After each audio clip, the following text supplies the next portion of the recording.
My swim coach made us sign waivers, saying we'd never quit mid-practice, then kicked me off the team for pulling a drowning teammate out while he was on his phone. The moment I saw Leo's body go still at the bottom of the deep end, time didn't slow down like they say it does in movies. It accelerated. My lungs were already burning from the 200-meter butterfly I'd just finished. My arms felt like they'd been filled with cement, and Coach Raymond Blackwell was standing 6 feet from the pool edge with his phone pressed to his ear, laughing at something the person on the other end was saying. I screamed his name. He didn't hear me, or he didn't care to hear me, because he turned his back to the pool and kept talking. Leo had been underwater for maybe 15 seconds by then, but when someone stops moving at the bottom of a 12-foot pool, every second feels like a countdown to something irreversible. I didn't think about the waiver I'd signed 3 months earlier, the one that said I'd complete every practice in full or face immediate dismissal from the varsity squad. I didn't think about the state championship that was 6 weeks away, or the college scouts who'd started showing up to our meets. I thought about the way Leo's arms had stopped churning, the way his body had become something that looked less like a person and more like a shadow. I dove in before my brain could finish processing what my eyes were seeing. And that decision, made in less than 2 seconds, would cost me everything I'd spent 4 years building. I'd been swimming competitively since I was 8 years old, back when my biggest concern was whether my goggles left red marks around my eyes that would still be visible during class photos. By the time I hit Westbrook High as a freshman, I was already posting times that made the varsity coach take notice.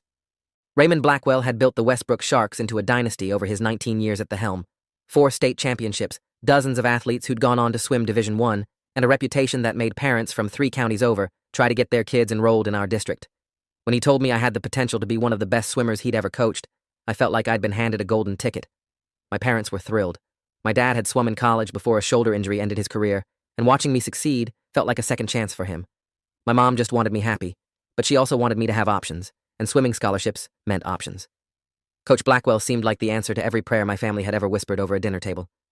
What we didn't know then, what none of us could have known, was that the man who smiled for booster club photos and shook hands with school board members had a very different face when the doors were closed and the parents went home.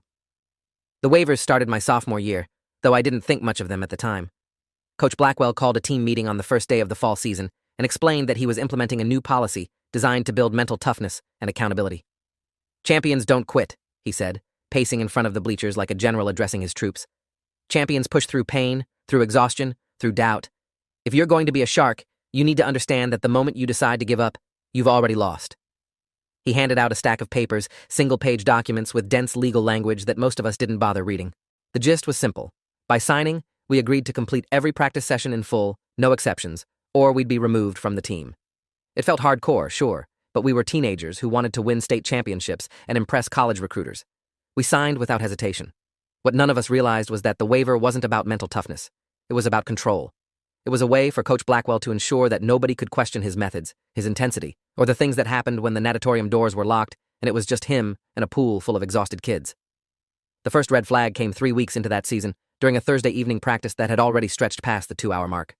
One of the freshman swimmers, a kid named Daniel Okonkwo who'd transferred from a club team in Atlanta, started having what looked like an asthma attack during a particularly brutal set of 400-meter repeats. I was 2 lanes over and could hear him gasping, see his hands gripping the lane line like it was the only thing keeping him alive. Coach Blackwell noticed too. He walked to the edge of the pool, looked down at Daniel and said, "You signed the paper, Okonkwo. Finish the set or find another team."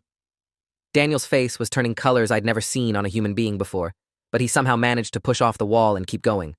Later, in the locker room, I found him sitting on a bench with his inhaler pressed to his lips, tears streaming down his cheeks. I asked him if he was okay. He looked at me with something I can only describe as defeated acceptance and said, "This is just how it is here, right?" I wanted to tell him it wasn't, that things would get better, that Coach Blackwell was just testing us. But even then, some part of me knew I'd be lying. Things weren't going to get better. They were going to get worse. By junior year, I'd learned to navigate Coach Blackwell's world by keeping my head down and my mouth shut. The swimmers who thrived on the team were the ones who didn't ask questions, didn't complain, and didn't show weakness. I watched kids get screamed at for missing splits by fractions of seconds. I watched a girl named Priya Sharma get called weak in front of the entire team because she asked to use the bathroom during a dry land session. I watched a senior named Marcus Whitfield get his scholarship recommendation letter torn up in front of him because he'd admitted to a recruiter that practices were intense. Wait, I need to correct that. It wasn't Marcus. It was a senior named Gabriel Whitfield. The mind plays tricks when you're trying to remember trauma, jumbling names and faces into a blur of fear and confusion.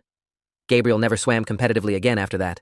He quit the team, quit the sport entirely, and I heard from mutual friends that he still flinches when he hears a whistle blow. Coach Blackwell called him a quitter. The rest of us called him lucky. The teammate I pulled from the bottom of the pool was Leo Nakamura, a junior like me who'd joined the team at the start of that year after his family moved from San Diego. Leo was one of those swimmers who made everything look effortless, all smooth strokes and perfect turns and times that dropped with every meet. He was also one of the few people on the team who hadn't lost himself to Coach Blackwell's system. He still smiled during warm-ups. He still made jokes in the locker room. He still treated swimming like something you did because you loved it, not because you were afraid of what would happen if you stopped. I liked Leo.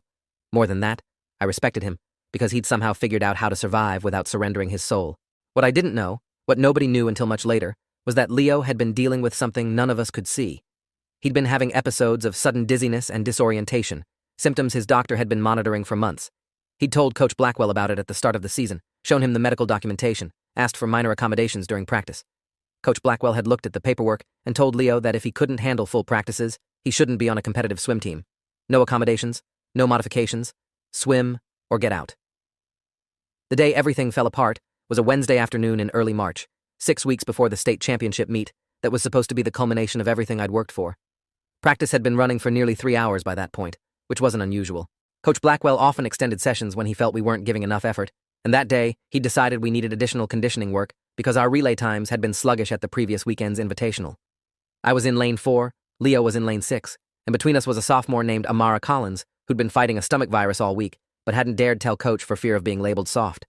We were doing a set of 8 200-meter individual medleys on a tight interval, the kind of set that leaves your muscles screaming and your lungs begging for mercy. I just touched the wall after my 7th rep when I looked over and saw Leo push off for his final one.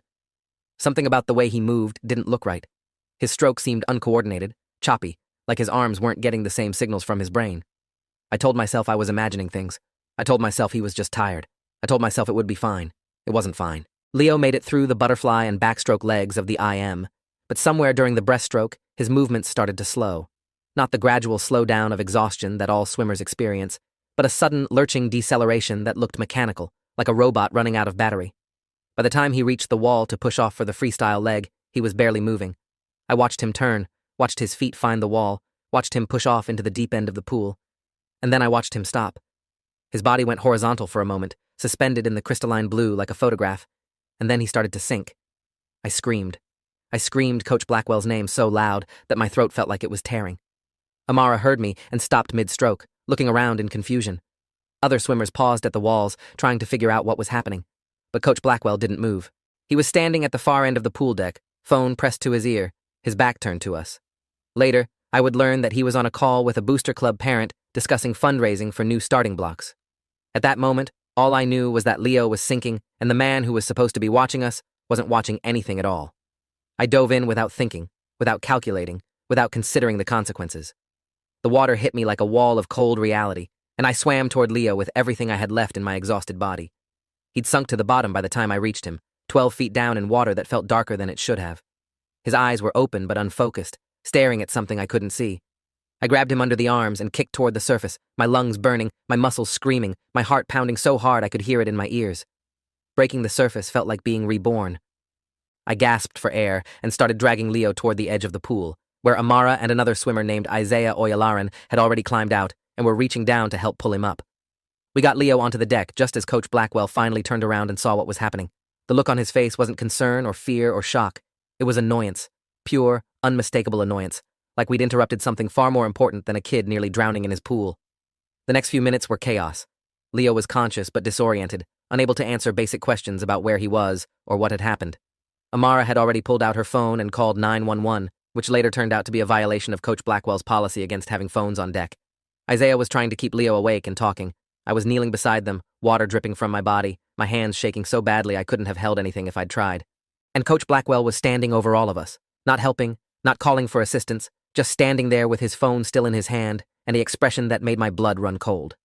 When the paramedics arrived 8 minutes later, they immediately suspected what Leo's doctors would later confirm. He'd experienced a cardiac arrhythmia that caused him to lose consciousness, almost certainly triggered by the extreme physical exertion of a 3-hour practice that he should never have been forced to complete. If I hadn't pulled him out when I did, if I'd waited even another 30 seconds, he might have drowned. The paramedics told me I'd saved his life. Coach Blackwell told me I'd violated my waiver by leaving the pool before practice was officially over. The conversation happened in his office while the ambulance was still in the parking lot, its lights painting red and white streaks across the natatorium windows. Coach Blackwell sat behind his desk, calm as a glacier, and informed me that by interrupting practice to pull Leo from the water, I had violated the terms of the agreement I'd signed at the beginning of the season. He reminded me that the waiver clearly stated all practice sessions must be completed in full without interruption. He told me that exceptions couldn't be made, no matter the circumstances, because doing so would undermine the culture of accountability he'd spent 2 decades building. I remember staring at him, waiting for the punchline, waiting for him to laugh and tell me he was joking. He wasn't joking. He was completely serious. A kid had almost died in his pool while he was checking his phone, and his response was to punish the person who'd saved that kid's life. I told him he couldn't be serious. I told him this was insane. I told him I'd go to the athletic director, the principal, anyone who would listen. He smiled at me then, a thin smile that didn't reach his eyes, and said, "You can try, but I've been here 19 years, and you're just a kid who couldn't follow simple instructions. Who do you think they'll believe?" I went home that night feeling like the ground had been pulled out from under me.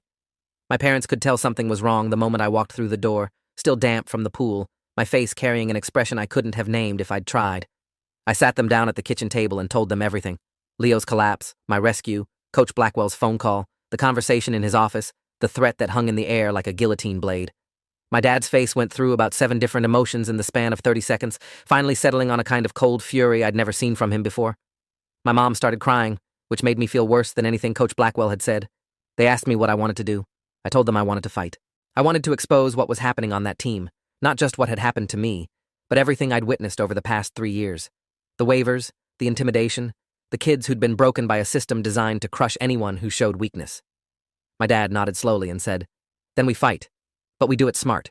We document everything, we get lawyers involved, and we make sure that when we go public, there's nothing he can say to worm his way out of this." It was the first moment since I'd pulled Leo from that pool that I felt something other than hopeless. The next morning, I woke up to a text from a number I didn't recognize. It was Coach Blackwell, using what I later learned was his personal cell phone, which he only gave out to select students and parents. The message was short. "Your removal from the team will be announced at today's practice. Don't make this harder than it needs to be. Collect your gear and move on." I stared at that message for a long time, reading it over and over, trying to understand how a man could be so casual about destroying a teenager's life. Then I took a screenshot and sent it to my dad. He called back within minutes and told me he'd already reached out to a sports attorney named Patricia Reeves, who specialized in cases involving student-athlete rights. She'd agreed to meet with us that afternoon. I spent the hours between that call and the meeting compiling everything I could remember about my time on the Westbrook Sharks. Dates, incidents, names of witnesses, descriptions of what I'd seen and heard.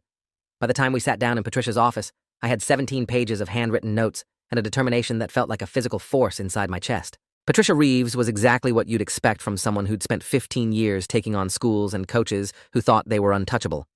She had gray-streaked hair that she wore pulled back in a severe bun, reading glasses that she kept pushing up her nose, and a way of asking questions that made you feel like she was already 3 steps ahead of whatever answer you were going to give.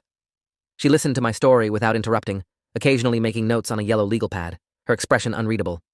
When I finished, she sat back in her chair and said, "This waiver he made you sign, do you still have a copy?" I did. My mom had insisted on keeping copies of everything I signed for school activities, a habit that had always seemed paranoid, but now felt like divine intervention. Patricia read through the document twice, then looked up at me with the first hint of a smile I'd seen from her. "This thing isn't worth the paper it's printed on. A minor can't sign away their right to respond to an emergency. A coach can't contractually obligate a student to ignore someone drowning. This is the legal equivalent of demanding that you pinky promise not to call 911 if the building catches fire." For the first time in 24 hours, I felt like I could breathe. The next 2 weeks were a masterclass in how institutions protect their own.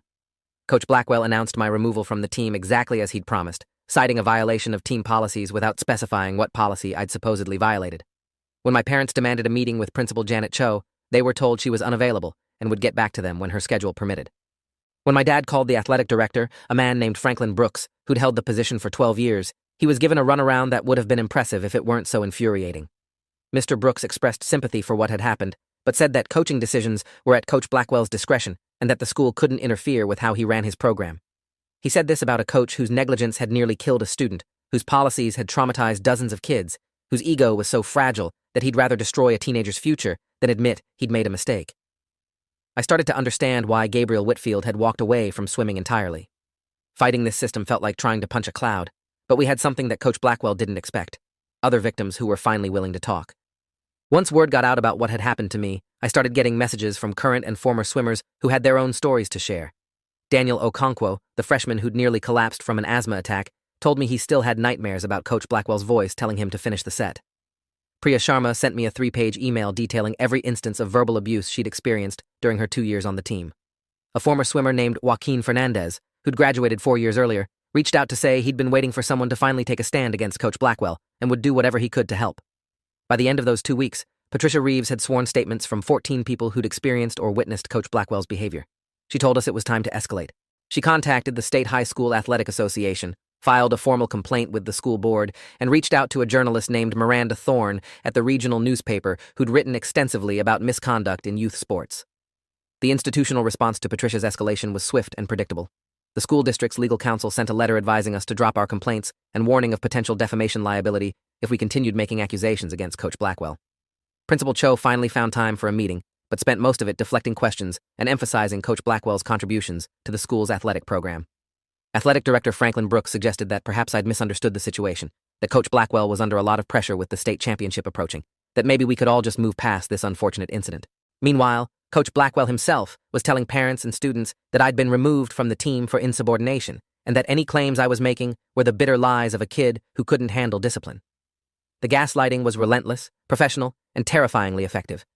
I watched some of my former teammates, kids I'd trained beside for years, start to look at me differently, like I was the problem, like I was the one who'd done something wrong. It made me feel like I was losing my mind. The turning point came from an unexpected source: Leo Nakamura's medical records. After his cardiac episode at the pool, Leo's parents had demanded a full investigation into how their son had been allowed to complete a 3-hour practice despite documented medical conditions that should have exempted him from extended physical exertion. When they obtained Leo's school health file, they discovered that Coach Blackwell had received a letter from Leo's cardiologist at the start of the season explicitly stating that Leo should not participate in practices lasting more than 90 minutes without rest breaks. The letter had been signed for, date-stamped, and filed in Coach Blackwell's office. He'd read it, acknowledged it, and ignored it entirely. More than that, when Leo had asked for accommodations, Coach Blackwell had told him no such medical documentation existed. He'd lied directly to a student about records that could have prevented a medical emergency. When Leo's parents shared this information with Patricia Reeves, she nearly knocked her coffee cup off her desk reaching for the phone. This wasn't just negligence anymore. This was a paper trail proving willful endangerment, and it was exactly the kind of evidence that makes school districts suddenly very interested in cooperating. The school board called an emergency closed session 3 days later. My parents and I weren't allowed to attend, but Patricia was there representing our interests, along with attorneys for Leo's family and the district itself. I spent those 4 hours pacing my bedroom, checking my phone every 30 seconds, trying to convince myself that everything would work out while simultaneously preparing for the worst. When Patricia finally called, I could hear something in her voice I hadn't heard before. Satisfaction. She told us the board had seen the evidence, heard testimony from multiple victims, and reviewed Coach Blackwell's employment file, which apparently contained warnings from years past that had been quietly buried instead of acted upon. They'd voted unanimously to place him on administrative leave, pending a full investigation. It wasn't the complete victory I'd been hoping for, but it was a start.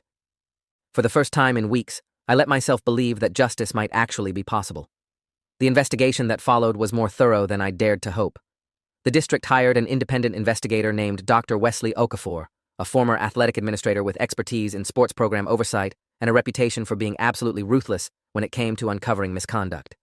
Over the course of 6 weeks, Dr. Okafor interviewed more than 40 current and former swimmers, coaches from other schools who'd interacted with the Westbrook program, medical professionals who'd treated injured athletes, and administrators who'd received complaints over the years. He obtained copies of the illegal waivers, compiled documentation of practice schedules that far exceeded recommended guidelines for high school athletes, and discovered a pattern of behavior that stretched back more than a decade. When his report was finally completed, it ran to over 200 pages. The executive summary alone was damning enough to end careers. It described Coach Blackwell as a coach whose emphasis on winning at all costs created an environment of psychological manipulation, physical endangerment, and systematic intimidation of minors. It recommended immediate termination and referral to law enforcement for potential criminal charges related to Leo's medical emergency. The school board accepted Dr. Okafor's recommendations in full during a public meeting that drew more people than I'd ever seen in the district administration building. Parents who'd spent years defending Coach Blackwell sat in silence as the findings were read aloud, their faces cycling through denial, shock, and something that looked almost like shame.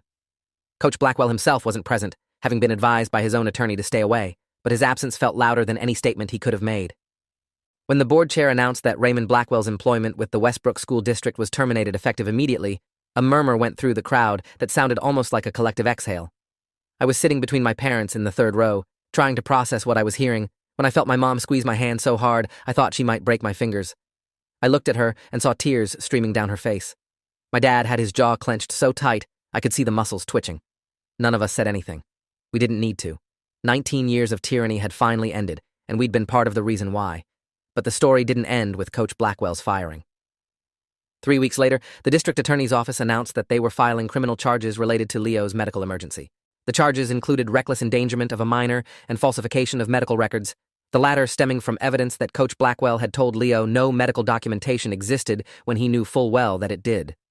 The maximum penalty for both charges combined was 5 years in prison, though Patricia told us realistically he'd probably end up with probation and community service. It didn't matter. What mattered was that his name would be attached to criminal charges forever, that any future employer who ran a background check would see what he'd done, that the reputation he'd spent 19 years building would be permanently stained by his own choices. When the charges were announced, I got a text from Gabriel Whitfield, the senior whose scholarship letter had been torn up in front of him. It said simply, "Thank you.